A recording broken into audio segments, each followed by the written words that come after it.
सो very good evening mister Anees, कैसे हो आप? सर मैं बढ़िया। आप बताओ। बहुत अच्छा बेटा। बेटा देखो, हमने यूनिट नंबर 1 कंप्लीट कर ली थी, यूनिट नंबर 2 हमने स्टार्ट की थी। Yes sir. और यूनिट नंबर 2 में हम लोग प्रिंसिपल्स ऑफ मैनेजमेंट के बारे में डिस्कस कर रहे थे, जिसमें अब तक हमने जो डिस्कस कर लिया, जो पढ़ लिया, उसके बारे में अगर मैं आपको थोड़ा सा लेके चलूं तो मैंने आपके साथ डिस्कशन में लिया principle of management, concept and significance. ये बात हमने इसकी देख ली थी कि yes sir. Principle of management का कॉन्सेप्ट क्या है और इसकी इम्पोर्टेंस क्या है, सिग्निफिकेंस क्या है। फिर हमने फ्यूल्स प्रिंसिपल्स पर चर्चा करनी थी। आज सेकंड टॉपिक था हमारा फ्यूल्स प्रिंसिपल, और इनके बारे में थोड़ा सा हमने ये देख लिया था कि हेनरी फ्यूल कौन है, उनका प्रोफेशन क्या था, उनका जन्म कब हुआ, वो किस नेशन से बिलोंग करते हैं, उन्होंने कौन सी बुक लिख दी थी, उनकी डेथ कब हुई, उनका कंट्रीब्यूशन क्या रहा बेसिकली मैनेजमेंट में, प्रिंसिपल्स ऑफ मैनेजमेंट देने का उनका पीछे देने के पीछे उनका बेसिक लॉजिक क्या था, यानी उन्होंने किसके ऊपर ज्यादा फोकस किया। ये बात हमें याद हमने डिस्कस कर ली थी। आज हम लोग थोड़ा सा आगे चलेंगे और डिस्कस करेंगे 14 principles of management given by Henri Fayol, who is generally to be known as father of general management, है ना। जो जनरल मैनेजमेंट है, उनके फादर के तौर पे हम उनको जानते हैं कि भाई जो प्रिंसिपल्स दिए उन्होंने 14 प्रिंसिपल्स, तो उन प्रिंसिपल्स को हम किस तरीके से अपने जीवन काल में या यस सर। किसी ऑर्गेनाइजेशन में इम्प्लीमेंट कर सकते हैं, लगा सकते हैं, उनके बारे में हमारा बेसिकली यहाँ डिस्कशन रहेगा। तो ये सब हम लोग आज डिस्कस करेंगे वन बाय वन करके। उससे पहले मैं आपको ले चलता हूँ कुछ बेसिक प्रिंसिपल्स पर, जो प्रिंसिपल्स हमारे सामने हैं। जो 14 प्रिंसिपल दिए हैं उनकी हमने एक टेबल सी लास्ट टाइम डिस्कस की थी। और उस टेबल में हमने देखा था कि कौन कौन से 14 प्रिंसिपल्स बेसिकली हेनरी फ्यूल ने दिए हैं। और उन प्रिंसिपल में सबसे पहला प्रिंसिपल था हमारा डिवीजन ऑफ वर्क। देन उसके बाद authorities and responsibilities, thereafter discipline, unity of command, unity of command, then unity of direction, general interest, remuneration to employees, centralisation and decentralisation, ninth scalar chain, tenth order, 11th equity के बारे में बात की, 12th stability of personnel, and 13th था initiative, 14th that is esprit de corps. तो total 14 principles Henri Fayol ने हमें दिए, और इन प्रिंसिपल्स के बारे में वन बाय वन करके हम पढ़ेंगे। इन प्रिंसिपल्स को स्टार्ट करने से पहले मैं आपको बात बता दूं थोड़ी सी। जब भी आप इन प्रिंसिपल्स को डिस्कस करें तो आप बेसिकली तीन चीजें लेकर चलें। पहला पॉइंट आप जरूर रखें कि आपको ये पता हो कि इस प्रिंसिपल में हम लोग कॉन्सेप्ट के बारे में समझेंगे कि एक्चुअल में क्या कॉन्सेप्ट हमने इसमें फॉलो किया है। यानी किसी भी प्रिंसिपल के बारे में जब हम बात करेंगे तो उसके कॉन्सेप्ट यानी उसके मीनिंग से रिलेटेड बात हम लोग जरूर डिस्कस करेंगे। दूसरा पॉइंट हम लोग रखेंगे, दैट इज पॉजिटिव इम्पैक्ट।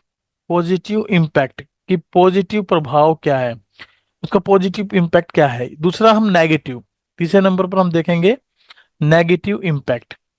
तो ये तीन बातें हम यस सर।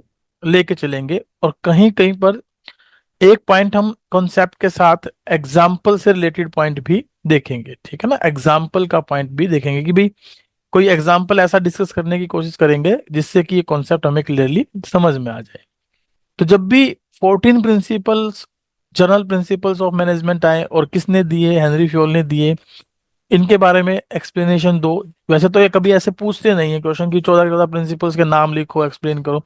जनरली क्वेश्चन आता है case based question, case based question आएगा। और उस केस बेस्ड क्वेश्चन के अंदर अगर हम बात करें तो क्वेश्चन किस तरीके का आएगा कि एक केस स्टडी हमें दे दी जाएगी, उस केस स्टडी में कुछ ऐसी बातें डिस्कस की जाएंगी कि अंत में आपसे क्वेश्चन पूछेगा state the principle of management given by Henri Fayol. जब हम सारे प्रिंसिपल्स पढ़ लेंगे तो मिक्स भी क्वेश्चन आएगा, given by Henri Fayol and F W Taylor, ये दो जो हैं हमारे मैनेजमेंट मैनेजमेंट थ्योरिस्ट हुए हैं जिन्होंने थ्योरी दी है। और उन थ्योरी में उन्होंने, एक ने 14 प्रिंसिपल्स दिए हैं, दूसरे ने साइंटिफिक प्रिंसिपल्स दिए हैं। और उन साइंटिफिक प्रिंसिपल्स के बारे में हम लोग बाद में डिस्कस करेंगे। तो सबसे पहला principle given by Henri Fayol, that is division of work. Division of work को अगर हम सिंपल वे में समझें तो इन्होंने कहा है कि काम को छोटे छोटे हिस्सों में बांट देना, छोटी छोटी जॉब्स में बांट देना, that is called division of work. कहता work should be divided into small task and jobs. A trained specialist who is competent is required to perform each job.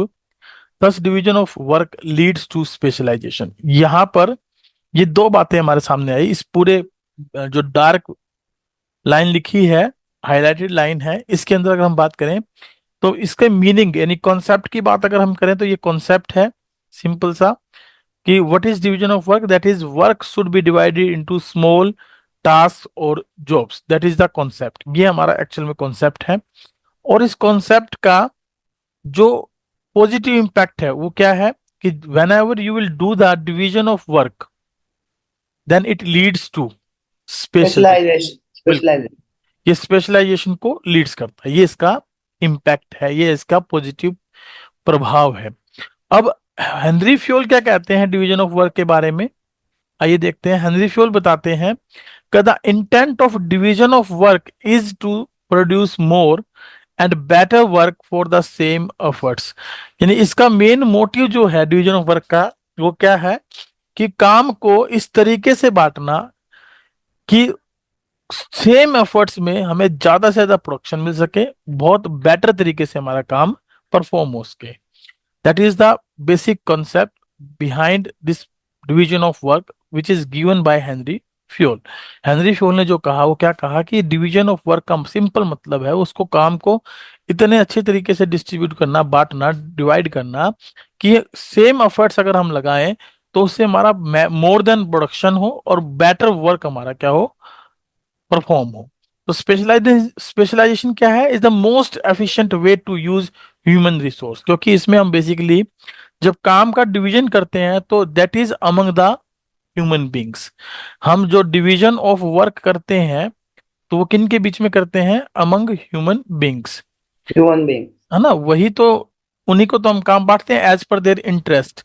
Among human beings हम जो है काम बांटते हैं।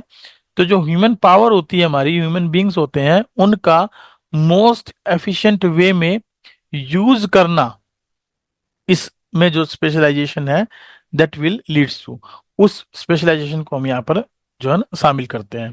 कहता all kinds of work, technical और managerial, जितने भी प्रकार के काम हो, चाहे वो टेक्निकल हो चाहे वो मैनेजरियल हो, can be performed more efficiently if it is divided into specialized task। अगर उनको स्पेशलाइज्ड टास्क में बांट दिया जाए तो वो बहुत अच्छे तरीके से परफॉर्म हो सकते हैं। Each performed by A specialist, और हर एक काम एक स्पेशलिस्ट के द्वारा या ट्रेंड एम्प्लॉय के द्वारा परफॉर्म किया जाए तो उसका रिजल्ट जो है वो हमारे लिए एफिशिएंटली या इफेक्टिव एफिशिएंट रिजल्ट होगा। दस the result in efficient and effective output. तो रिजल्ट कैसा आएगा, effective and efficient, efficient and effective output हमारे सामने आएगा। मतलब प्रोडक्शन हमारे सामने निकल कर आएगा, whether that production is in units और इन प्रॉफिट्स। हो सकता है प्रॉफिट्स के बारे में बात हो रही है तो प्रॉफिट ज्यादा ज्यादा होगा, और यूनिट्स के बारे में बात हो रही है तो यूनिट्स से ज्यादा ज्यादा प्रोड्यूस कर पाएंगे। एक एग्जाम्पल दिया है, हम जो बुक यूज कर रहे हैं वो सुभाष देव सर की बुक यूज कर रहे हैं, तो उस बुक में एक छोटा सा एग्जांपल दिया है। In a company there are separate departments for finance, marketing, production and human resource development etcetera. So all of them have specialised person. इनमें जितने भी लोग होते हैं, चाहे वो फाइनेंस मैनेजर हो, चाहे वो मार्केटिंग मैनेजर हो, चाहे वो प्रोडक्शन मैनेजर हो या एचआर मैनेजर हो, ये सारे के सारे क्या हैं, स्पेशलाइज्ड पर्सन होते हैं। They have some special skills, collectively they achieve production and sales target of the company. और इसीलिए सारे के सारे जो कलेक्टिवली किसी ऑर्गेनाइजेशन के प्रोडक्शन गोल को और सेल्स टारगेट को अचीव करते हैं। क्योंकि हमने पीछे यूनिट 1 में भी पढ़ा था, यूनिट 1 के अंदर हमने एक बात देखी थी कि जो मैनेजमेंट है वो एक ग्रुप एक्टिविटी है। Yes sir. मैनेजमेंट क्या है, एक is a group group activity. Activity. और अगर ये सारे के सारे डिपार्टमेंटल लोग अलग अलग काम करने लग जाएं, अपने अपने अकॉर्डिंग काम करने लग जाएं, तो हम जो कॉमन ऑब्जेक्टिव है उसको अचीव नहीं कर पाएंगे। और इस कॉमन ऑब्जेक्टिव को अचीव करने के लिए ऑर्गेनाइजेशन के अंदर हमने देखा था कि मैनेजमेंट जो है एक डेलिब्रेट प्रोसेस फॉलो करता है। और उस डेलिब्रेट प्रोसेस का क्या नाम रखा था हमने? That is coordination. With the help of coordination, ये इन ग्रुप में जो काम करने वाले लोग होते हैं इनको यूनिफाई करता था, और उनको एक एकत्रित करके जो उनसे उनके जो एफर्ट्स थे उनको एक डायरेक्शन में इंप्लीमेंट करवाता था। इसी वजह से वो कॉमन ऑब्जेक्टिव को अचीव कर पाते थे। तो कहीं ना कुछ चीजें ऐसी हैं जो हमने पीछे पढ़ ली, उनसे रिलेटेड है, कुछ चीजें ऐसी होंगी जो आगे आने वाली चीजें होंगी उनसे रिलेटेड होंगी। अब अगर मैं यहाँ बात करूं कि भाई वॉलेटिंग इफेक्ट क्या होगा या नेगेटिव इफेक्ट क्या होगा, नेगेटिव इफेक्ट क्या होगा इस प्रिंसिपल का, तो वो प्रिंसिपल का आपको नेगेटिव इफेक्ट यहाँ बताना है कि भाई जो स्पेशलाइजेशन हम का सोच रहे हैं कि भाई स्पेशलाइजेशन करेंगे, तो उससे ड्रॉबैक क्या निकल कर आएगी। अनीस, हम लोग जो सोच रहे हैं कि भाई इससे हमें एक यस बेनिफिट सर। है, पॉजिटिव इम्पैक्ट ये है कि भाई स्पेशलाइजेशन पर फोकस हो रहा है, यस सर। तो क्या ये कहीं नेगेटिवली भी इम्पैक्ट करेगा ऑर्गेनाइजेशन को? तो इसका नेगेटिव इफेक्ट क्या होगा due to of this specialisation? क्या ऐसा हो सकता है कि जो वर्कर्स हैं या एम्प्लॉयज हैं जिनको हमने on the behalf of specialisation काम दिया है वो यस सर। बोर हो जाएं, यस सर। बार बार एक ही काम को करते करते वो क्या हो जाएं, बोर हो जाएं, बोर। है ना? दूसरा हो सकता है कि वो ओवर कॉन्फिडेंट हो जाएं, यस सर। कि भाई ये काम तो कॉन्फिडेंट हो जाए, कॉन्फिडेंट, हाँ, और ओवर कॉन्फिडेंट हो जाए कि भाई ये काम तो हमें आता है तो इसको बार बार देखने की क्या जरूरत है, हमें तो ये आता ही है, चलो कर देते हैं। और वो हो सकता है रिपीटेडली काम करते हैं, हो सकता है उसकी वजह से वो स्पेशलाइज्ड हो जाए, लेकिन कहीं ना हम्म। कहीं उनमें ओवर कॉन्फिडेंस भी क्रिएट हो सकता है। और कहीं ना कहीं वो एक ही काम को बार बार रिपीटेडली करने से रिपीटेशन रिपीटेशन ऑफ वर्क की वजह से उनमें बोरियत भी आ सकती है। तो ये इसके नेगेटिव इम्पैक्ट हो सकते हैं। यस। तो ओवरऑल इसमें तीन बातें क्या क्या है, एक तो इसके कॉन्सेप्ट पर आपने बात करनी है कि एक्चुअल में कॉन्सेप्ट क्या है।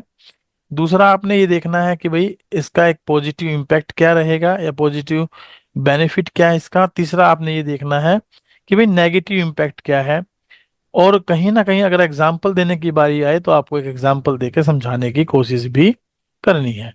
जैसे कि ओके सर। है ना, स्कूल के अंदर भी हम लोग देखते हैं, एक ऑर्गेनाइजेशन है स्कूल, उस ऑर्गेनाइजेशन में सबसे पहले डायरेक्टर आता है, और उसके बाद फिर प्रिंसिपल की बारी आती है, और फिर उसके बाद हम बात करते हैं कोऑर्डिनेटर्स की या वाइस प्रिंसिपल की, एंड देयर आफ्टर हो सकता है कोऑर्डिनेटर ऑर्गेनाइजेशन में फिर टीचर्स आए, और यस। उसके बाद स्टूडेंट्स आए।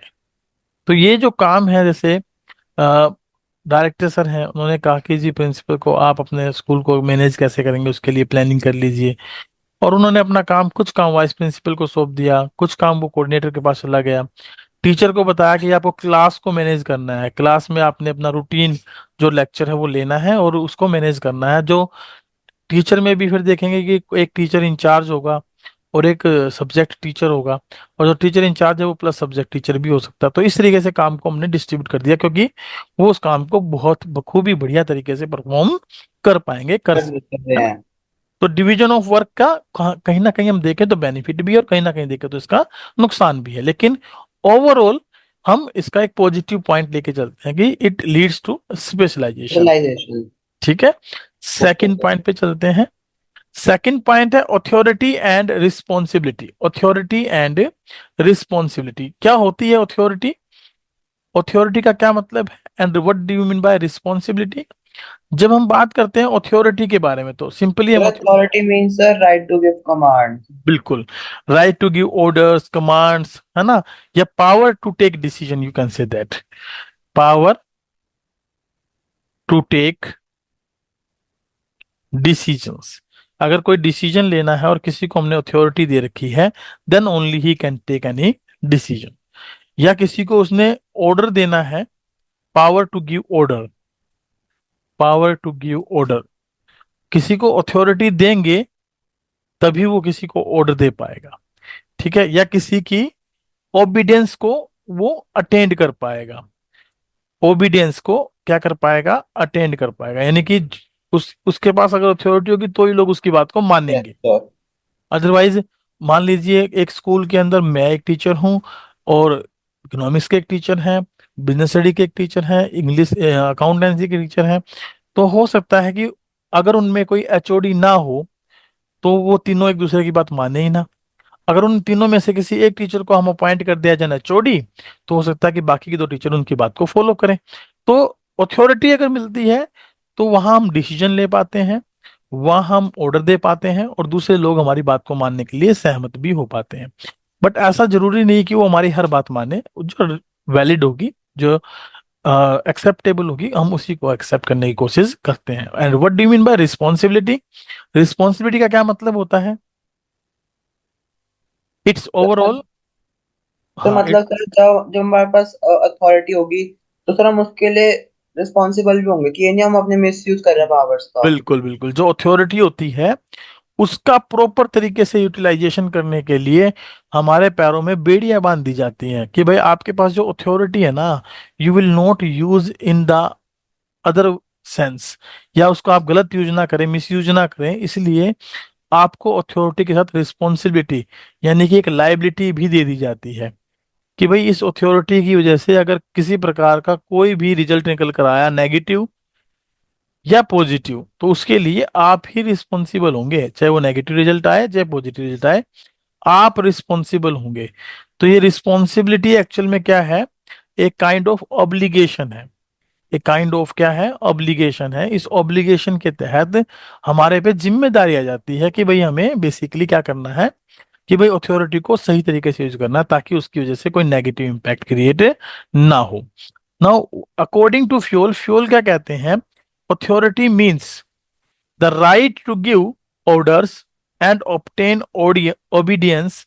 जो लोगों का, लोगों की बातों, लोग जो उसकी बात को सहमत करें इस बात के लिए, या उसको दिए जाने वाले ऑर्डर्स के, ऑर्डर से क्या है, ये रिलेटेड है। There are two types of authority, कहता है दो प्रकार की अथॉरिटीज होती हैं। एक वो जो ऑफिशियल अथॉरिटी हो, that is authority to command. दूसरी वो जो पर्सनल अथॉरिटी हो, which is authority of individual manager. Authority is both formal as well as informal. Authority formal भी हो सकती है और अथॉरिटी इनफॉर्मल भी हो सकती है। तो कहता है अथॉरिटी को हमने दो पार्ट में डिवाइड किया। कौन कौन से दो पार्ट में डिवाइड किया है? एक तो बताइए, एक तो ये सर एक सनी। तो ऑफिशियल अथॉरिटी सर, दूसरी पर्सनल हाँ, अथॉरिटी। ऑफिशियल अथॉरिटी में हम किसे शामिल करके चलते हैं? सर जो सर मतलब ऑफिस वगैरह के अंदर जो देते हैं। जो, हाँ, अथॉरिटी टू कमांड, कमांड करने की अथॉरिटी है, यानी हायर लेवल की अथॉरिटी हो यस सर। सकती है। और पर्सनल अथॉरिटी जिसमें हम जो है एक इंडिविजुअल मैनेजर को कुछ पावर्स देते हैं कि भाई आप ये डिसीजन ले सकते हैं, उसके लिए मुझसे पूछने की जरूरत नहीं है। यानी टॉप लेवल, मिडिल लेवल को अथॉरिटी दे सकता है कि भाई आप कोई भी काम अगर करना चाहें तो उससे रिलेटेड ये डिसीजन ले सकते हैं, उस चीज को पूछने की मेरे से आवश्यकता नहीं है। नहीं। और ओके। जब भी हम अथॉरिटी और रिस्पॉन्सिबिलिटी की बात करते हैं तो ध्यान रखिएगा कि दोनों जो अथॉरिटी और रिस्पॉन्सिबिलिटी है, जो वो दोनों एक ही तराजू में तोली जाती हैं, ठीक है, एक ही तराजू में तोली जाती है। दोनों में बैलेंस होना बहुत जरूरी है, दोनों में यस बैलेंस होना बहुत जरूरी है। अगर दोनों में बैलेंस नहीं होगा तो पॉसिबिलिटी है कि अगर मान लीजिए अथॉरिटी ज्यादा हो जाए तो हम, हमारी रिस्पॉन्सिबिलिटी कम हो जाती है। यार यस सर। अथॉरिटी कम हो जाए, सॉरी, अथॉरिटी ज्यादा होगी तो रिस्पॉन्सिबिलिटी क्या होगी, हमारी ज्यादा होगी। और ज्यादा होगी। अथॉरिटी कम होगी तो रिस्पॉन्सिबिलिटी भी कम होगी, ठीक है ना। तो दोनों बैलेंस होने चाहिए।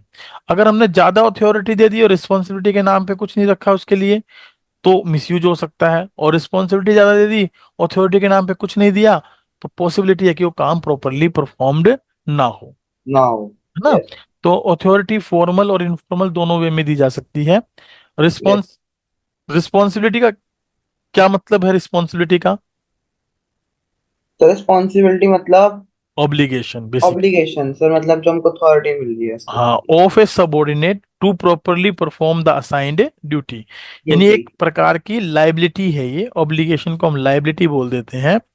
किस चीज की लाइबिलिटी है? To perform the task, to perform the given task.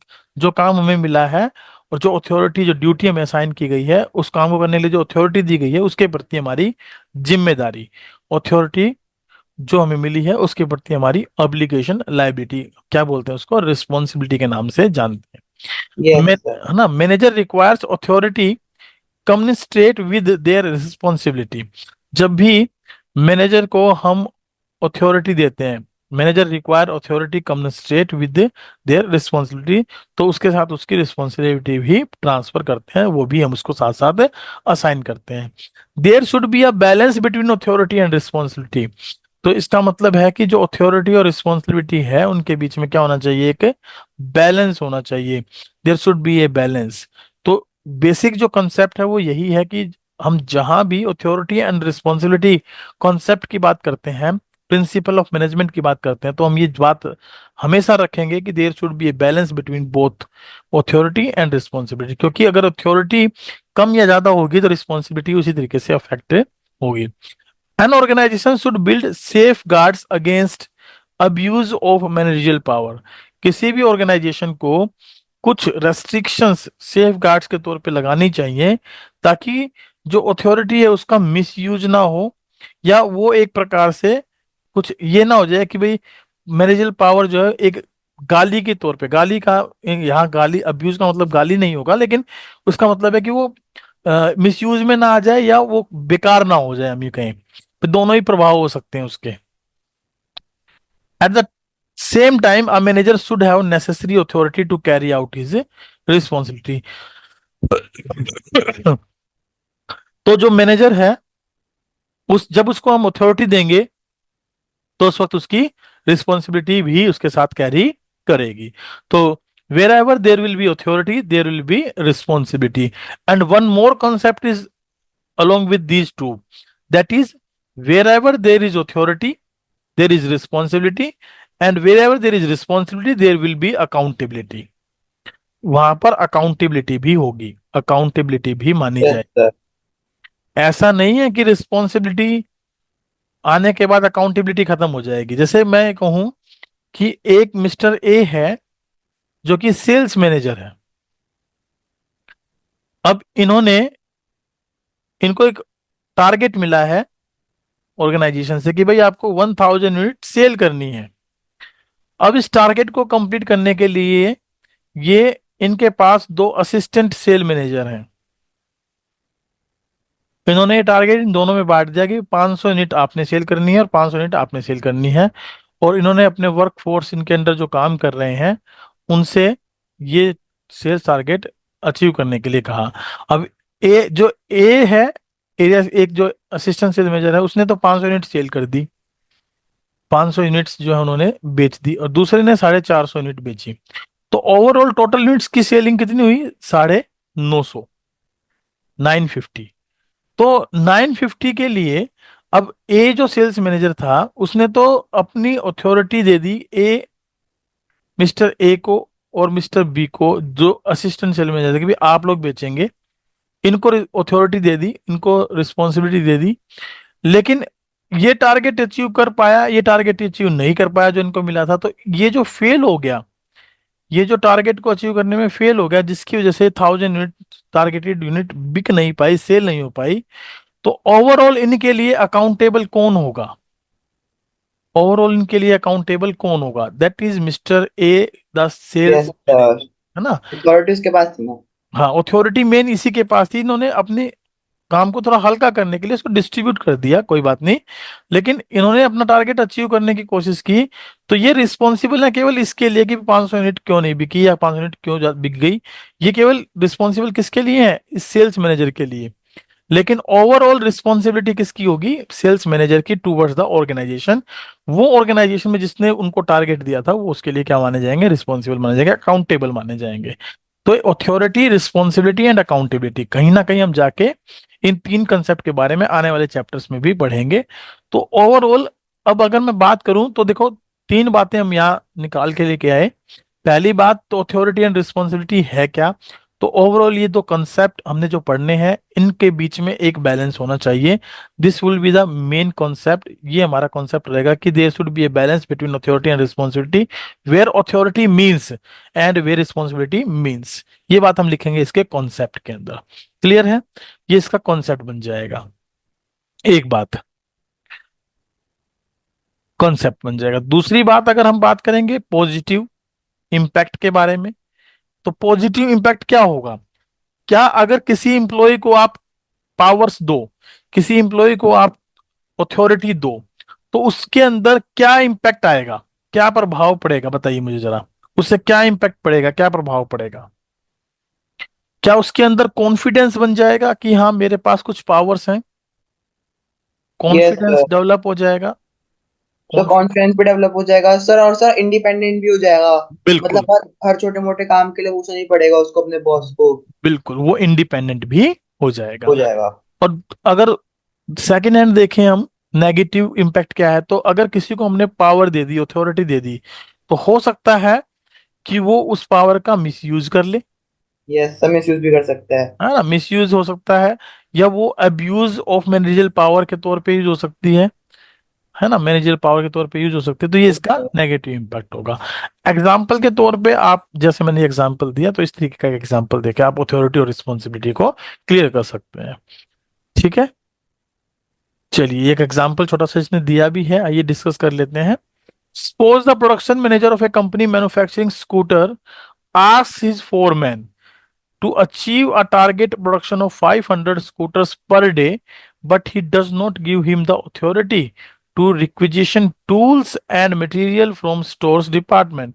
यानी कि एक सेल्स मैनेजर है, एक कंपनी के प्रोडक्शन मैनेजर हैं, इन्होंने अपने फोरमैन को कहा भाई हमें प्रोडक्शन करना है 500 स्कूटर्स का एक दिन के अंदर, लेकिन उनको किसी प्रकार की अथॉरिटी नहीं दी कि प्रोडक्शन करने के लिए आप यस। फैक्ट्री से या स्टोर से जो है वो जो रिक्वायरमेंट के जो टूल है वो निकाल लें, या मटेरियल की जो जरूरत है वो निकाल लें, ऐसी कोई अथॉरिटी नहीं दी। तो जब ऐसी अथॉरिटी दी नहीं तो ओवरऑल रिजल्ट नहीं मिलेगा। ये बात कंफर्म है कि रिजल्ट नहीं मिलेगा, 500 स्कूटर प्रोड्यूस होंगे ही नहीं। The foreman is not able to achieve the target, सीधी सी बात हो गई। In this case the production manager cannot blame the foreman because he does not give him the authority to requisition tools and materials from the stores department. Here the principle of authority and responsibility is violated।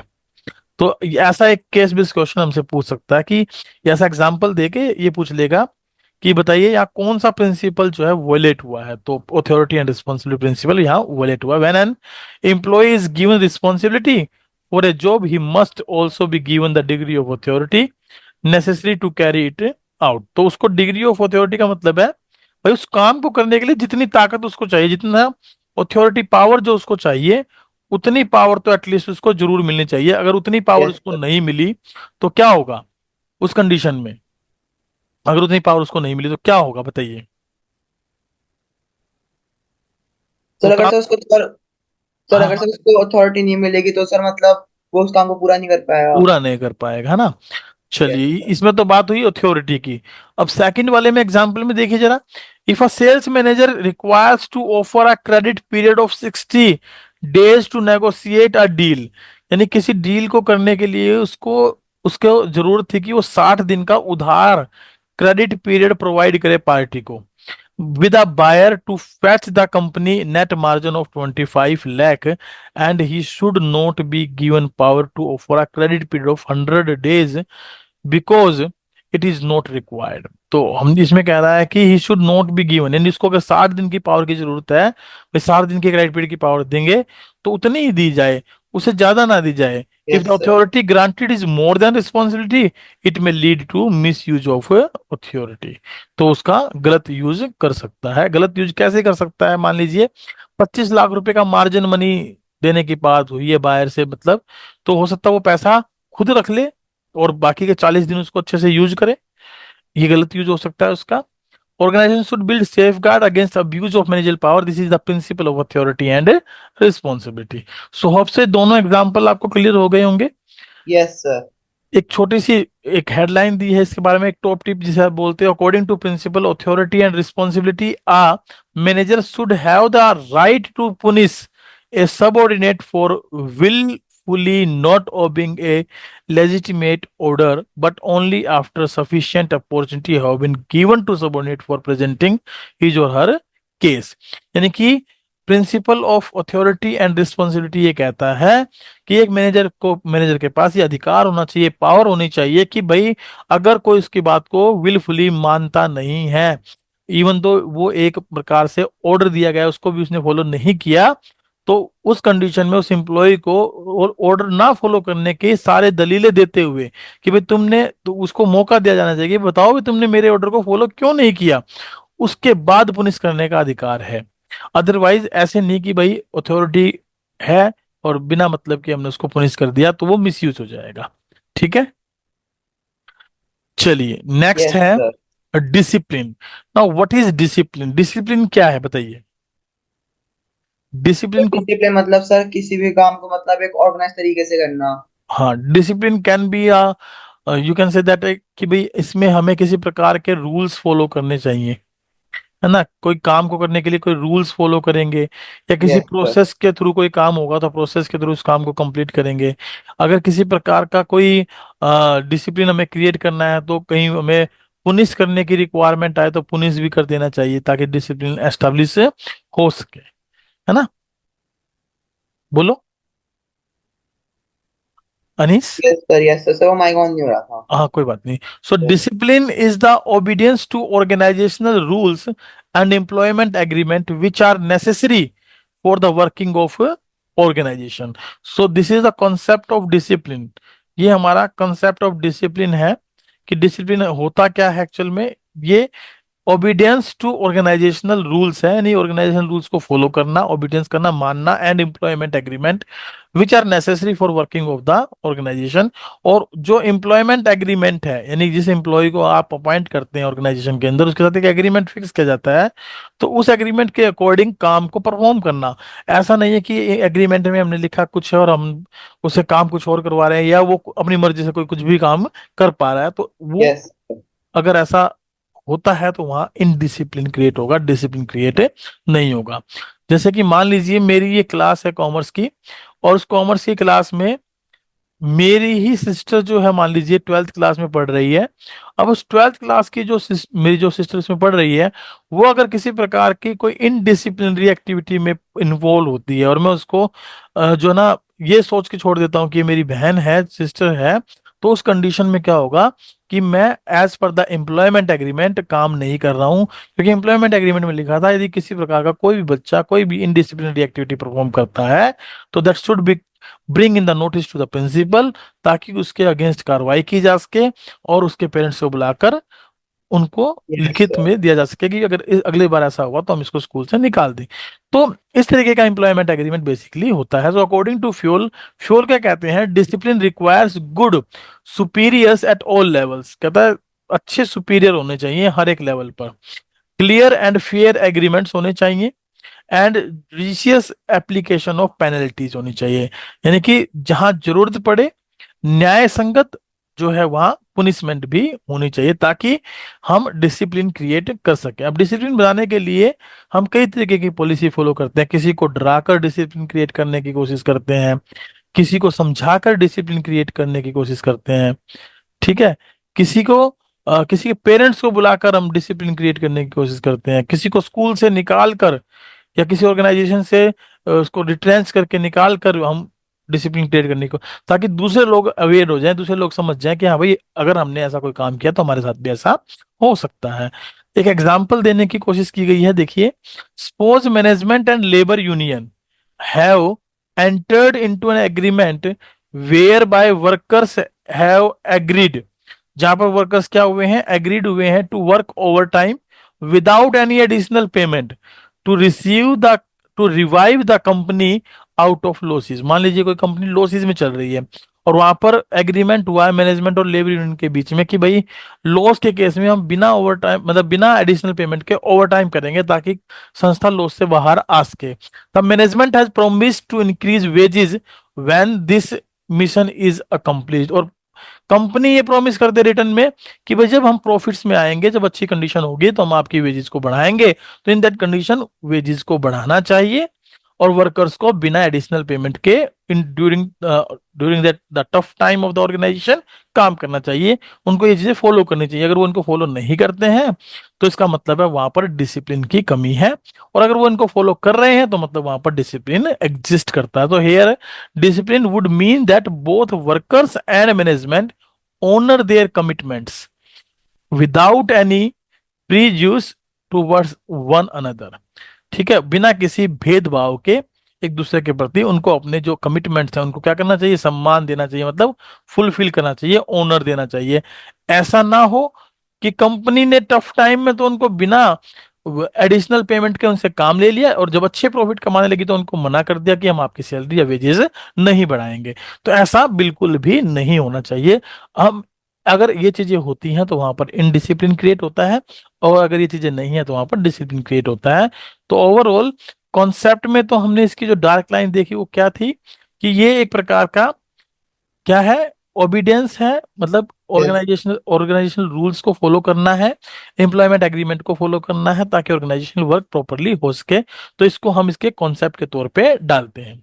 और अगर ऐसा किया जाता है तो क्या होगा, इसका इम्पैक्ट क्या होगा, इसका पॉजिटिव इम्पैक्ट क्या होगा। अगर कोई हम डिसिप्लिन को प्रॉपरली फॉलो करते हैं तो इसके पॉजिटिव इम्पैक्ट के बारे में बात करें तो क्या पॉजिटिव इम्पैक्ट निकल कर आएगा, कि जो लेबर है और जो मैनेजमेंट है यस सर उनके बीच में हेल्दियर रिलेशन होंगे, यस सर है ना, हेल्दियर रिलेशन एस्टेब्लिश्ड होंगे।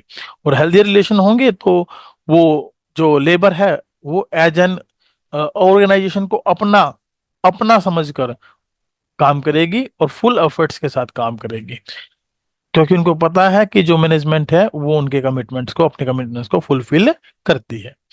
अगर हम बात करें इसके नेगेटिव इम्पैक्ट की, तो what would be the negative impact, ये भी बता दीजिए। क्या नेगेटिव इम्पैक्ट क्या निकल कर आएगा हमारे सामने। सर रिलेशन तो अच्छा रहेगा सबके बीच में सर, लेकिन ठीक है, नेगेटिव नेगेटिव क्या हो सकता है इसमें? देखो नेगेटिव क्या हो सकता है कि भाई, हो सकता है कि कुछ एक दो एम्प्लॉय ऐसे निकले आए जो जिनकी वजह से हाईली डिसऑर्डर क्रिएट हो जाए। होता नहीं है हाईली डिसऑर्डर, जैसे हम अगर यस बात करें किसी स्कूल के बारे में, हमने फुल कोशिश की डिसिप्लिनली एक्शन लेने की किसी बच्चे के प्रति, लेकिन यस उसका बोलने का तरीका, बात करने का तरीका, बैठने का तरीका, और उसके पेरेंट्स इवन तो वो इतने रफ हैं कि वो अपने बच्चे की गलती मानने को तैयार ही नहीं है और बच्चा भी अपनी गलती मानने को तैयार नहीं है। तो उससे क्या होगा कि जो बाकी का जो एम्प्लॉय स्टाफ है, बाकी के जो स्टूडेंट्स हैं, उनके अंदर भी एक ये भावना क्रिएट हो सकती है कि भाई जब ये नहीं मान रहा है, इसका कुछ नहीं बिगाड़ पा रहे तो हमारा क्या बिगाड़ेंगे। तो हाईली डिसऑर्डर वहां पॉसिबल है कि अगर कोई इस प्रकार का एम्प्लॉय अपॉइंट हो जाए या इस प्रकार का वर्कर कोई आ जाए तो हमें वहां पर समस्या क्रिएट हो सकती है। तो हाईली डिसऑर्डर मतलब वहां क्रिएट होने की संभावना बन जाती है। Is it yes clear. Sir चलिए, यूनिटी ऑफ कमांड क्या है। अब यूनिटी ऑफ कमांड को इसके नाम से समझें तो यहाँ कमांड का मतलब आदेश है, तो इसको हम आदेश की एकता बोल देते हैं। हिंदी में हम इसको बोलते हैं आदेश की एकता। अब आदेश की एकता का क्या मतलब है यहाँ पर, अनीस आप आदेश की एकता से क्या समझेंगे, आपने थोड़ा बहुत इसके बारे में पढ़ा होगा। हमारी क्लास लेने से पहले मैंने कहा था एक बार रीड जरूर करिएगा, तो बताइए आप आदेश की एकता से क्या समझते हैं। सर मतलब सर एक ही होना चाहिए। हाँ, एक क्या होना चाहिए बताओ। सर मतलब एक ही ऑर्डर होना चाहिए। One and only one boss होना चाहिए for yes every individual employees. यानी कि ऑर्डर तो हो सकता है कि एक दो तीन चार भी दे दे। जैसे बॉस जो है, मान लीजिए हम इसको अगर थोड़ा डिफाइन करें तो ये मान लीजिए सीनियर अथॉरिटी है मिस्टर ए, और इसके अंदर हो सकता है काम करने वाले कई लोग हों, subordinate one, yes sir subordinate two, subordinate three, subordinate four, ऐसे चार वर्कर हों काम करने वाले। तो वन बॉस होना चाहिए फॉर एवरी इंडिविजुअल। यानी इसके लिए ये एक बॉस है, इसके लिए ये एक बॉस है, इसके लिए ये एक बॉस है, और इसके लिए भी ये एक बॉस है। बॉस तो एक ही है, और इस एम्प्लॉय के लिए ये एक बॉस है, इसके लिए ये एक बॉस है, इसके लिए एक। हो सकता है कि ए और बी दो पर्सन हो, दो सीनियर पर्सन हो, और सबऑर्डिनेट वन के लिए ये ए बॉस हो और सबऑर्डिनेट बी के लिए ये बी बॉस हो, तो एक जो बॉस है उसके द्वारा बी को ऑर्डर दिए जाने चाहिए, बी जो है उसके द्वारा सबऑर्डिनेट टू को ऑर्डर दिए जाने चाहिए। ऐसा नहीं होना चाहिए कि ए और बी दोनों मिलकर किसी एक सबऑर्डिनेट को ऑर्डर दें। अगर वो एक सबऑर्डिनेट को ऑर्डर देंगे तो उस कंडीशन में कोई भी ऑर्डर फॉलो नहीं होगा, फॉलो नहीं हो पाएगा सर कोई ना। भी ऑर्डर। ये ऑर्डर देगा फॉलो होगा, ये ऑर्डर देगा फॉलो होगा। अगर एक बॉस है और वो अलग अलग एम्प्लॉयज को ऑर्डर दे रहा है तो दैट माइट बी, वो भी क्या होंगे, फॉलो होंगे, क्योंकि बॉस एक है और उसकी बात को सभी जो एम्प्लॉय है वो मानेंगे।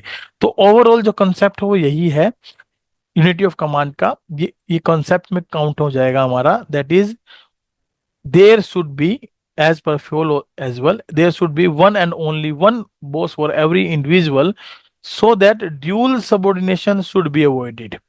जो ड्यूल सबऑर्डिनेशन है, ताकि उसको क्या किया जा सके, अवॉइड किया जा सके, उसको दूर किया जा सके, हटाया जा सके। अब ड्यूल सबऑर्डिनेशन का मतलब क्या है कि दो पर्सन्स के द्वारा किसी एक एम्प्लॉय को ऑर्डर दिया जाना, और दो पर्सन यदि किसी एक एम्प्लॉय को ऑर्डर देंगे तो वहां एक समस्या निकल कर आएगी, और समस्या क्या बनेगी कि ऑर्डर किसके ऑर्डर को फॉलो कर, there should be an excuse from the subordinate. जो सबऑर्डिनेट यस सबऑर्डिनेट सर। है वो एक्सक्यूज कर सकता है कि ए का काम भी नहीं किया, बी का भी नहीं किया। ए जब पूछे तो कहते जी बी ने ऑर्डर दिया था, बी जब पूछे कहते जी ए ने ऑर्डर दे दिया था, तो किसकी बात को वो फॉलो करता, तो हो सकता है वो काम के बारे में एक्सक्यूज दे दे। तो ये इसका एक यस नेगेटिव इम्पैक्ट हम देख सकते हैं ना। चलो डिस्कस करते हैं। The principle of unity of command states that each participant in a formal organization should receive orders from and be responsible to only one superior। कि भाई कोई भी ऑर्गेनाइजेशन हो, फॉर्मल ऑर्गेनाइजेशन हो, जहां पर रूल्स रेगुलेशन फॉलो होते हैं, वहां पर जितने भी ऑर्डर्स हैं एक सबऑर्डिनेट के द्वारा, वो सारे के सारे ऑर्डर्स को एक ही सुपीरियर से मिलने चाहिए, अलग अलग सुपीरियर से नहीं मिलने चाहिए। Yes sir. एग्जाम्पल के तौर पर, suppose a sales person is asked to clinch a deal with a buyer and is allowed to give 10% discount by marketing manager, but finance department tells her him not to offer more than 5% discount. अब यहाँ पर उसके लिए एक समस्या बन गई sales person के लिए कि वो मार्केटिंग मैनेजर की बात को फॉलो करे या फाइनेंस मैनेजर की बात को फॉलो करे। Now there is no unity of command, so yes there sir. this can be avoided if there is a coordination between various departments। यानी कि फाइनेंस डिपार्टमेंट और मार्केटिंग डिपार्टमेंट के बीच में अगर कोलाब्रेशन होता, कोऑर्डिनेशन होता, तो हो सकता है कि डिस्काउंट की बात पे वो चर्चा करते और कोई बीच का रास्ता निकालते। 7.5% दे दिया भाई, 5% मैंने कहा है तुम 7.5 दे दो, वो 10 कह रहा तुम 7.5 दे दो, तो बीच की बात है आ जाती, दोनों की बात रह जाती है, दोनों के यस ऑर्डर को सर। फॉलो कर सकते थे। तो ये एक छोटा सा इसने पॉजिटिव इम्पैक्ट दिया है। क्या है? The principle of unity of command helps to prevent confusion. Confusion regarding task to be done. जो काम किया जाना है उसमें कंफ्यूजन को क्या करता है, दूर करने की कोशिश करता है। अगर कंफ्यूजन नहीं होगा तो क्या इम्पैक्ट पड़ेगा, क्या प्रभाव पड़ेगा अनीस? कंफ्यूजन नहीं होगा तो काम कैसे होगा?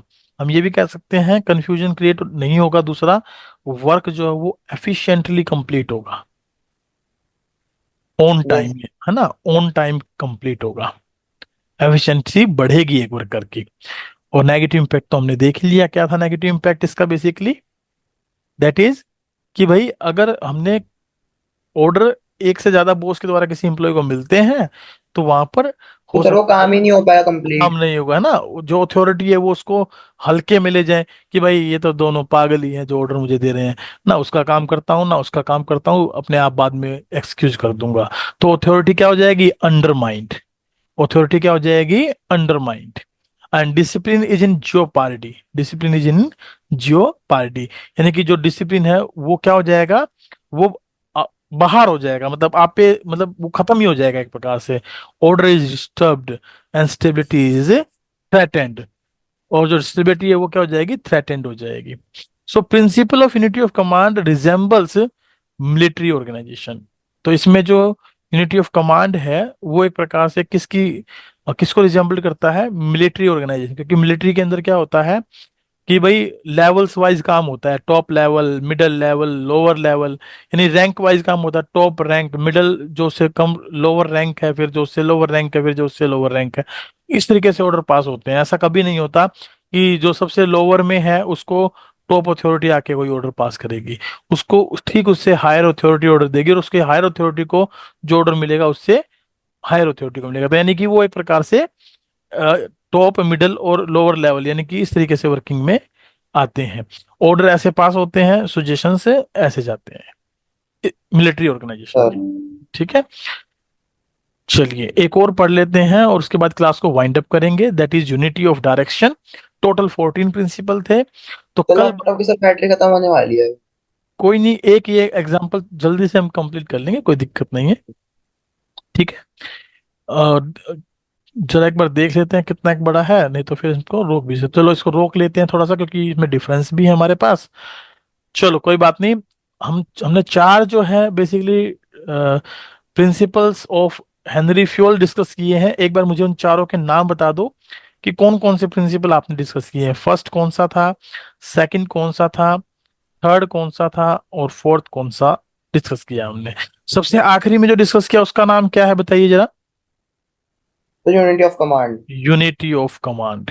ठीक है, इसके बारे में केवल एक ही बात याद रखनी है, one boss for every individual subordinate. ठीक है, पहले वाला कौन सा था? सबसे पहला सर वो था बताइए डिवीजन कौन ऑफ सा। Work, division of work. Division of work. चलिए थर्ड बताइए कौन सा था? Sir first division of work था जस्ट थर्ड, डिसिप्लिन। और सर सेकंड कौन डिसिप्लिन सा था, सर था? डिसिप्लिन। सेकंड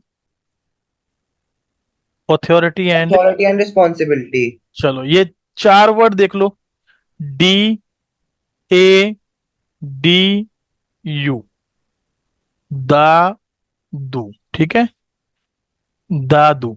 यस आप सर। इन चार वर्ड से ये चार नाम याद रख लेंगे, डी, ए, डी, यू। अब बाकी के जो प्रिंसिपल हैं हम कल डिस्कस करेंगे।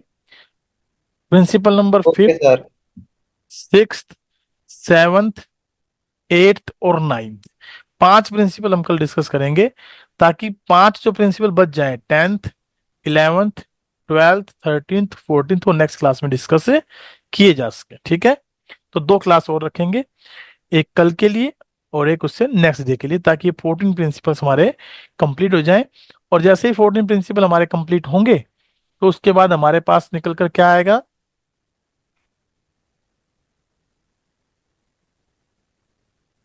ये सर रिकैप आवाज, आएगा, है ना, सर आपकी रिकैप आवाज आएगा। बीच में कट गई थी। ठीक है, रिकैप आएगा, तो रिकैप हम इसको डिस्कस करेंगे और उसके फिर क्वेश्चंस के ऊपर चर्चा की जाएगी। ठीक है, चलिए यहाँ क्लास को वाइंड अप करते हैं।